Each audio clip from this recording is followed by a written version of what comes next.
Hey, what's up you guys, the Curious Owl here, and today I am bringing you the next announcement video for the third round of the HouseCupthon.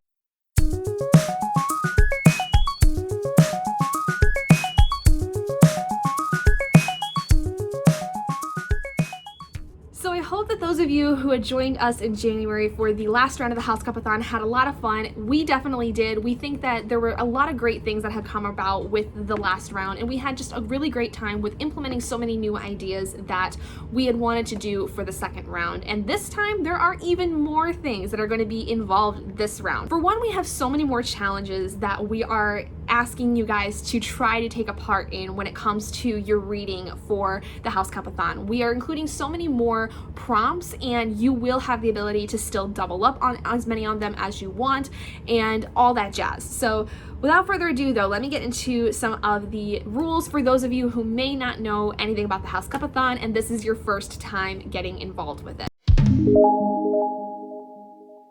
So for those of you who are joining me, despite my Slytherin-based makeup, I am not the Slytherin host. I am actually the Hufflepuff host. So I am super excited to continue to do this readathon with Ara and Adri and Liv because those guys have been such great friends of mine. We've had such a good time doing this readathon and we're really excited to bring you guys another round of this.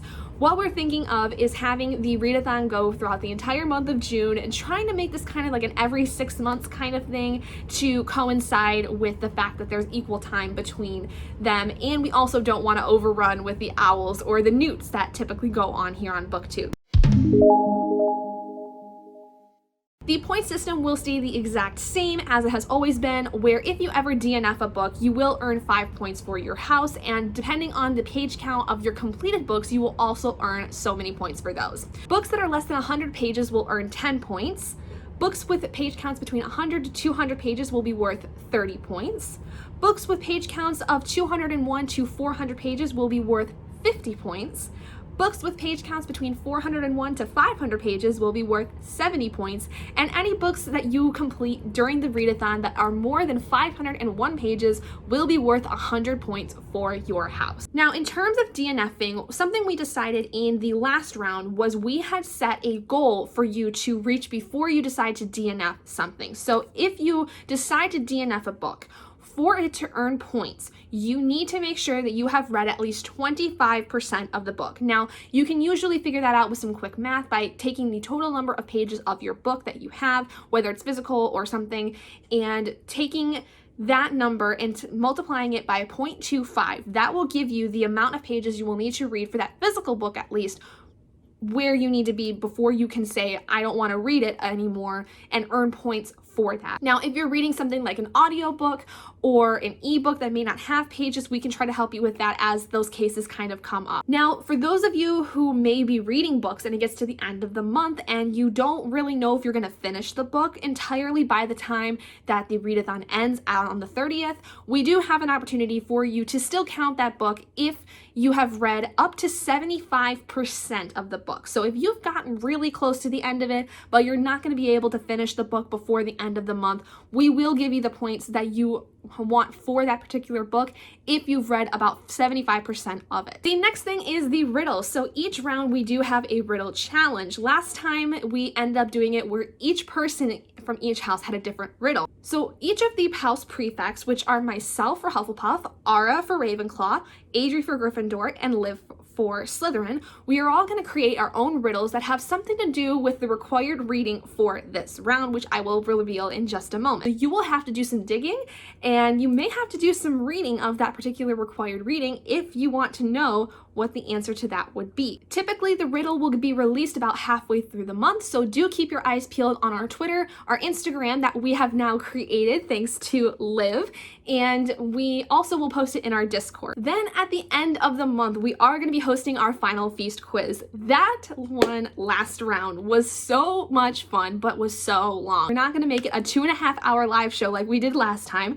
Thank you to those of you who joined us in that, but we are going to make it a lot shorter this round because that took forever. So if you, though, would like to participate in that, you are going to have to read the required reading for this round because we will be asking questions about that particular book. So once we get to the challenge prompts, in order to participate for the final feast quiz, you will have to read the required reading prompt.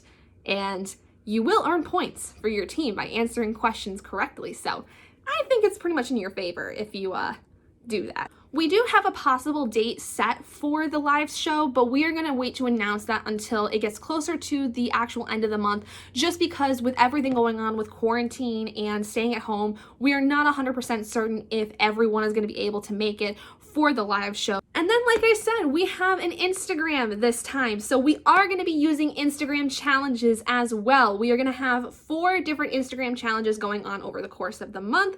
Each person will earn participation points for just being involved with it.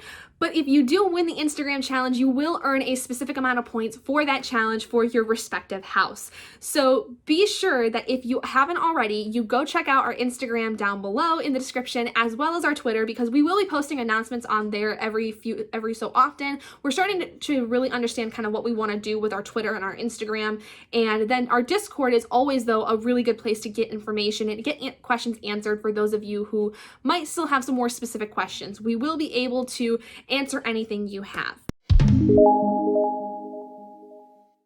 So now, without further ado, let's get into the different challenge prompts. So each challenge prompt is going to be worth 50 points by themselves. Then you will be able to add your page count points in addition to those 50 points for the challenge. So for instance, if you complete a challenge and your book is about 500 pages, which would be 70 points, you would earn a total of 120 points because you have 50 for the challenge and 70 for the 500-page book. You will be able to double up on these challenges as we have many more than we had the last round. However, you are only able to use each of the prompts once. So once you use the prompt, you are done. That's it. You don't use it again. But you will be able to double up. So one book can count for 2 prompts and knock them both out of your list of what you need to get through. These are not required by any means, but we do encourage that you use them because they are going to affect the way that your team will fare in the HouseCupthon, as each challenge gives you an additional 50 points on top of your page count point. So the first one we have is Tom Riddle's journal, which is to read a book that has an author using either a pen name or their initials. So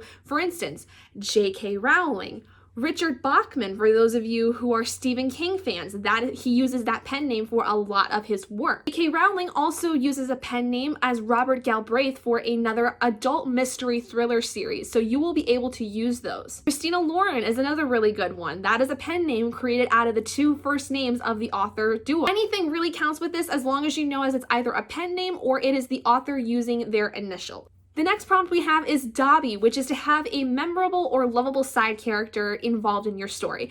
There's a couple challenges within this list that you might not know until you actually go through the book, but depending on if you're doing rereads, you might already know whether or not there's a lovable or memorable side character in those books. You can really pretty much do anything with this, but if you don't know for certain, there are definitely a lot of times where these prompts might fit some of these books that might have only been able to otherwise fit only one prompt. So do keep that in mind as you're building your TBRs, that there may be some books that you can possibly double up on later on, or you may have to find another book that fits that prompt a little better. Or if you're going to do a reread, make sure that you pick a reread that has something to do with some of these more obscure based prompt. The next challenge is the flying car, which is to include a book that has some kind of road trip or journey or adventure kind of thing. Now that could be pretty much anything.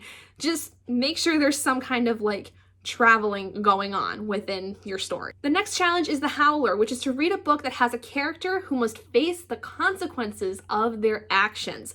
So that could pretty much mean anything. So if you've got a character who's an assassin and they at the very beginning of the book are taken away to a king because of their crimes and they have to face the consequences of what they've done in the past, you can do that.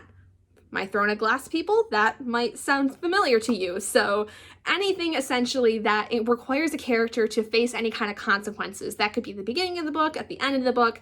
It just has to be somewhere in there. The next challenge is the Burrow, which is to read a cozy read. Now this could be a reread, this could be a cozy mystery.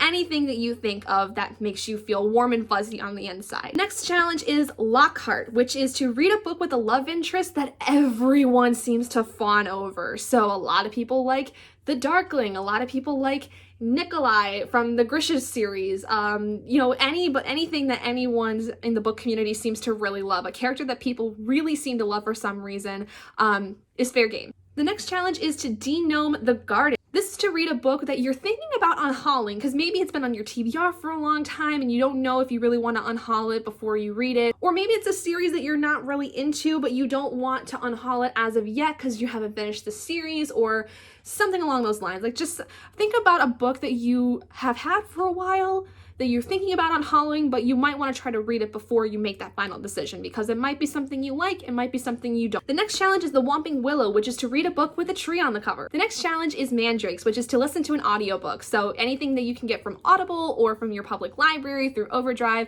or any other format that you can get your audiobooks. The next challenge is the Basilisk, which this was a fun one to come up with because we've decided that you can use a book with a snake on the cover. So any of the YA snakes that came out in 2019 are fair game. The next challenge is Following the Spiders, which is to read a hyped book. Next challenge is the Polyjuice Potion, which is to read in a non-traditional format. So this can extend to things like manga or graphic novels. The reason I say it extends to manga and graphic novels is because those are non-traditional formats in terms of story format. So a traditional novel has text on a page kind of thing, not really any illustrations. So non-traditional format extends to manga and graphic novels because those use images more so than text. The next challenge is the Death Day Party, which is to read a book that you forgot that you own. The next challenge is Fawkes, which is to read a second chance read. So this might be something that you didn't really like and DNF'd, or something that you read fully but didn't really seem to like very much. I have a couple that I think I might try to pick for this when it comes to building my TBR, but anything basically that you think you might not have liked at first that you're willing to give another chance to see if maybe you like it more, because maybe there's been some distance between the first time you read it and now. The next challenge is Petrified, which is to read a book that you're afraid to read. So this can be something that's super intimidating, this could be something that's horror related or gory. This could be something that's super long that you're like, oh my gosh, this is so many pages. Am I ever going to be able to read this entire thing? And finally, the required reading challenge. So based on the other challenges, if you didn't get what we were kind of alluding to, the required reading of the third round of the HouseCupthon is to read The Chamber of Secrets from the Harry Potter series by J.K. Rowling. So those of you who know, we've been wanting to actually use the HouseCupthon as a way to reread the Harry Potter series very sporadically over the course of the different rounds. This round, we are deciding to read Chamber of Secrets for the first time. The first two rounds, we focus on the first book because the first round that we did was kind of a trial, and then the second round was kind of more of a real deal. Here's what we want to do, revamped kind of thing. It was kind of like HouseCupathon 2.0, if you will. Now this round, the third round, we are actually moving on in the series. Now, it doesn't mean that you have to read the Chamber of Secrets this round. It will extend to what's going to be going on in the Final Feast and in the Riddle challenges though. So if you would like to read that, it would be in your best interest, considering that we are going to be using a lot of stuff regarding that book specifically. But if you are in the middle of a reread right now and you don't want to go back to Chamber of Secrets, we are not going to punish you for it. Wherever you are in your Harry Potter reread, is fair game. So if you're still back at the first book, fine. If you're in Chamber of Secrets, great, read it with us. We'll be doing a read along with it, essentially. If you're in book 3, 4, 5, 6, or 7, read it. It's fine. And in addition to the page count you will get, instead of getting the 50 points that you would get for reading it for a challenge prompt, you are going to earn 100 points. So if you read Chamber of Secrets and the book is like 300 some pages, that is right there 150 points. So that is it. That is the announcement for the third round of the HouseCupthon. I know there was a lot of information at one time with all these things new added to it. So if you do have any questions for me specifically, go ahead and leave a comment down below and let me know. I will try to answer the best I can. Otherwise, be sure to go look at all the links that I have down in the description for you guys, as well as the Discord, which is a really great place. We have a sprint bot that we will be using in there that we used the last round that seemed to be way more effective than our Twitter sprints. So be sure to go check all that stuff out if you guys are interested. Thank you guys so much for joining me in this video. If you guys did enjoy it, please do give it a big thumbs up. And if you're not already and you'd like to be, hit the button down below and subscribe to become an owlet in our flock. And I will see all of you guys in my next video. Bye, guys.